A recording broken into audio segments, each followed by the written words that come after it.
Sun Risers HCA మధ్య వివాదం ముదురుతుంది. పాస్ల దగ్గర మొదలైన వివాదం విజిలెన్స్ ఎంక్వైరీ వరకు వెళ్లింది. ఇప్పటికే పాస్ల వ్యవహారం హెచ్సీఏ బెదిరింపులపై లేఖ రాసింది సన్ రైజర్స్ యాజమాన్యం. హైదరాబాద్ వదిలి వెళ్తామని హెచ్చరించింది.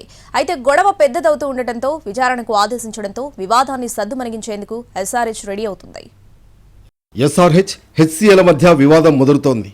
పాస్ల కోసం హెచ్సీఏ బ్లాక్మెయిల్ చేస్తోందని ఎస్ఆర్హెచ్ ఆరోపిస్తోంది.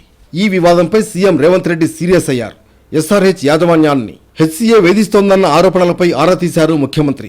పాస్ల విషయంలో బెదిరించిన అంశంపై విజిలెన్స్ ఎంక్వైరీకి ఆదేశించారు.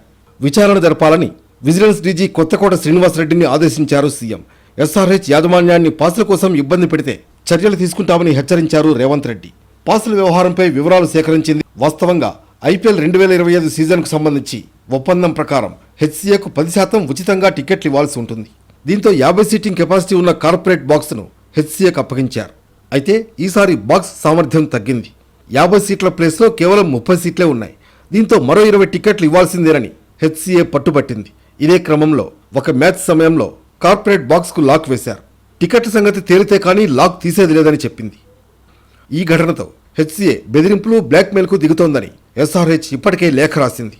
ముఖ్యంగా హెచ్సీఏ అధ్యక్షుడు జగన్మోహన్ రావును ఉద్దేశించి తీవ్ర ఆరోపణలు చేసింది. కోరినన్ని ఫ్రీ పాస్లు ఇవ్వనందుకు ఓ మ్యాచ్లో తమకు కేటాయించిన కార్పొరేట్ బాక్స్కు తాళాలు వేసినట్లు సన్ రైజర్స్ ప్రతినిధి హెచ్సీఏ కోశాధికారికి లేఖ రాశారు.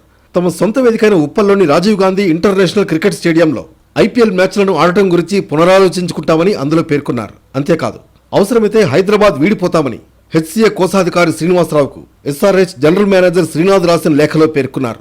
అయితే ఈ మెయిల్ విషయంలో హెచ్సీఏ వర్షన్ మరోలా ఉంది. ఎస్ఆర్హెచ్ నుంచి తమకు ఎలాంటి మెయిల్ రాలేదని స్పష్టం చేసింది. ఇదే సమయంలో విశాఖ స్టేడియంను వినియోగించుకోవాలంటూ ఎస్ఆర్హెచ్కు ఆంధ్ర క్రికెట్ అసోసియేషన్ విజ్ఞప్తి చేసింది. హైదరాబాద్ కంటే తక్కువ రెంట్కే విశాఖ స్టేడియం ఇస్తామంటూ ఎస్ఆర్హెచ్కు ఆంధ్ర క్రికెట్ అసోసియేషన్ ఆఫర్ ఇచ్చింది. ఓవైపు వివాదం, మరోవైపు సీఎం సీరియస్ కావడంతో ఇష్యూ ఏ టర్న్ తీసుకుంటుందా అనే ఉత్కంఠ ఏర్పడింది. అయితే వివాదాన్ని ముగించేందుకు సిద్ధంగా ఉన్నామని సన్ రైజర్స్ మేనేజ్మెంట్ హింట్ ఇస్తోంది. మరి ఈ ఘటనకు ఇక్కడితో ఫుల్ స్టాప్ పడుతుందా లేదా చూడాలి.